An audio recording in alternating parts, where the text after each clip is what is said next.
Renukaswamy murder ಕೇಸ್ನಲ್ಲಿ ದರ್ಶನ್ ಪತ್ನಿಯ ಸಾಕ್ಷ್ಯವನ್ನು ಪಡಿತಾ ಇದ್ದಾರಾ ಅಂತ. ಯಾಕೆಂದರೆ ಈಗ ದರ್ಶನ್ ಪತ್ನಿ ವಿಜಯಲಕ್ಷ್ಮಿ ಅನ್ನಪೂರ್ಣೇಶ್ವರಿ ನಗರ ಠಾಣೆಗೆ ಬಂದಿದ್ದಾರಂತೆ. ಅನ್ನಪೂರ್ಣೇಶ್ವರಿ ಠಾಣೆಗೆ ವಿಜಯಲಕ್ಷ್ಮಿ.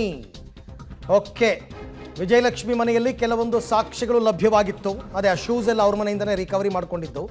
ದರ್ಶನ್ ಶೂ ಪತ್ತೆಯಾದ ಬೆನ್ನಲ್ಲೇ ಈಗ ಅವರು ವಿಚಾರಣೆಗೆ ಹಾಜರಾಗಿದ್ದಾರೆ. ವಿಜಯಲಕ್ಷ್ಮಿ ಅವರ ಹೇಳಿಕೆಯನ್ನು ಪಡಿತಾ ಇದ್ದಾರಂತೆ ಪೊಲೀಸರು ರೈಟ್ ನೌ. ಈಗ ಅವರ ಹೇಳಿಕೆಯನ್ನು ಪಡಿತಾ ಇದ್ದಾರೆ ಅಂತಕ್ಕಂಥ ಮಾಹಿತಿ ಇದೆ. ರೇಣುಕಾ ಮರ್ಡರ್ ಕೇಸ್ನಲ್ಲಿ ದರ್ಶನ್ ಪತ್ನಿ ಸಾಕ್ಷಿಯನ್ನು ಹೇಳೋದಕ್ಕೆ ಬಂದಿದ್ದಾರೆ. ನಿಮ್ಮ ಮನೆಯಲ್ಲಿ ಏನೇನು ಸಿಕ್ತು, ದರ್ಶನ್ ನಿಮ್ಮ ಮನೆಗೆ ಯಾವತ್ತು ಬಂದಿದ್ರು, ಏನು ಎತ್ತ. ಆ್ಯಕ್ಚುಲಾಗಿ ಅವ್ರ ಮನೆಯನ್ನು ಮಹಜರ್ ಮಾಡಬೇಕಾಗಿತ್ತು, ಬಟ್ ಅವರು ರಿಕ್ವೆಸ್ಟ್ ಮಾಡ್ಕೊಂಡಿದ್ದಾಗ ಮಹಜರ್ ಮಾಡಿಲ್ಲ, ಕರೆದಿದ್ದಾರೆ ವಿಚಾರಣೆಗೆ. ಅಲ್ಲಿ ಬ್ಲ್ಯಾಕ್ ಕಾರ್ ನಿಮಗೇನು ಕಾಣಿಸ್ತಾ ಇದೆ ಅದು ವಿಜಯಲಕ್ಷ್ಮಿ ಅವ್ರ ಕಾರು. ಅನ್ನಪೂರ್ಣೇಶ್ವರಿ ನಗರ ಸ್ಟೇಷನ್ಗೆ ಈಗ ಬಂದಿದ್ದಾರೆ. ಬಂದು ಅವ್ರ ಹೇಳಿಕೆಯನ್ನು ಕೊಡ್ತಾರೆ, ಅವ್ರ ಹೇಳಿಕೆಯನ್ನು ಪಡ್ಕೋತಾರೆ.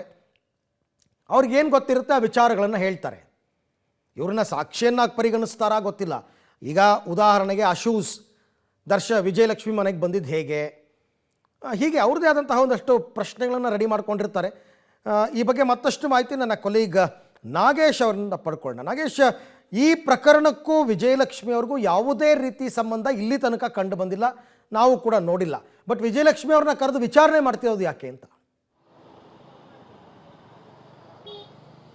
ಅರವಿಂದ್, ರೇಣುಕಾಸ್ವಾಮಿ ಕೊಲೆ ಕೇಸಲ್ಲಿ ಬಂಧನವಾಗಿರುವಂಥ ನಟ ದರ್ಶನ್ ಅವರ ಮನೆ ಮಾಜರ್ ಮಾಡುವಂಥ ಸಂದರ್ಭದಲ್ಲಿ ಅವರ ಮನೆಯಲ್ಲಿ ನಗರದ ಅವರ ಮನೆಯಲ್ಲಿ ಬಟ್ಟೆ ಸಿಕ್ಕಿತ್ತು. ಅದಾದ ನಂತರ ಅವರು ಕೃತ್ಯ ನಡೆದಂಥ ಸಂದರ್ಭದಲ್ಲಿ ಧರಿಸಿದ್ದ ಶೂ ಆ ಮನೆಯಲ್ಲಿ ಇರಲಿಲ್ಲ ಅನ್ನುವಂಥ ಕಾರಣಕ್ಕಾಗಿ ಪೊಲೀಸರು ತನಿಖೆ ಮುಂದುವರಿಸಿದಂಥ ಸಂದರ್ಭದಲ್ಲಿ ವಿಜಯಲಕ್ಷ್ಮಿ ಅವರ ಮನೆಯಲ್ಲಿ ದರ್ಶನ್ ಧರಿಸಿದ್ದಂಥ ಶೂ ಇದ್ವು ಅನ್ನುವಂಥ ಮಾಹಿತಿ ಸಿಗುತ್ತೆ. ಆ ಕಾರಣಕ್ಕಾಗಿ ಅಲ್ಲಿ ಅವರು ವಾಸವಾಗಿದ್ದಂಥ ಮನೆಗೆ ಹೋದಂಥ ಪೊಲೀಸರಿಗೆ ವಿಜಯಲಕ್ಷ್ಮಿ ಸ್ಪಾಟ್ ಮಾಜರ್ ಮಾಡಲಿಕ್ಕೆ ಅವಕಾಶವನ್ನು ಕೊಟ್ಟಿರಲಿಲ್ಲ. ಆರಂಭದಲ್ಲಿ ಅವರು ಧರಿಸಿದಂಥ ಚಪ್ಪಲಿಯನ್ನು ಶೂ ಅನ್ನು ಕೊಟ್ಟು ಪೊಲೀಸರಿಗೆ ಕಳಿಸ್ಕೊಟ್ಟಿದ್ರು. ಭಾಳ ಪ್ರಮುಖವಾಗಿ ಅವರೊಂದು ಕಾರಣವನ್ನು ನೀಡಿದರು.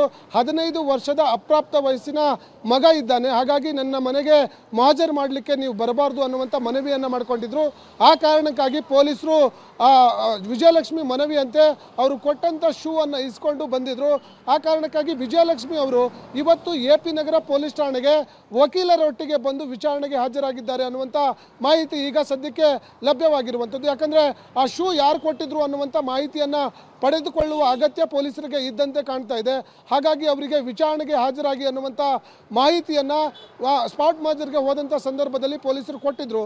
ಆ ಕಾರಣಕ್ಕೆ ಇವತ್ತು ವಿಜಯಲಕ್ಷ್ಮಿ ಅಂದರೆ ದರ್ಶನ್ ಅವರ ಪತ್ನಿ AP ನಗರ ಪೊಲೀಸ್ ಠಾಣೆಗೆ ಬಂದು ತನಿಖಾಧಿಕಾರಿಗಳ ಮುಂದೆ ವಿಚಾರಣೆಗೆ ಹಾಜರಾಗಿದ್ದಾರೆ ಅನ್ನುವಂಥ ಮಾಹಿತಿ ಈಗ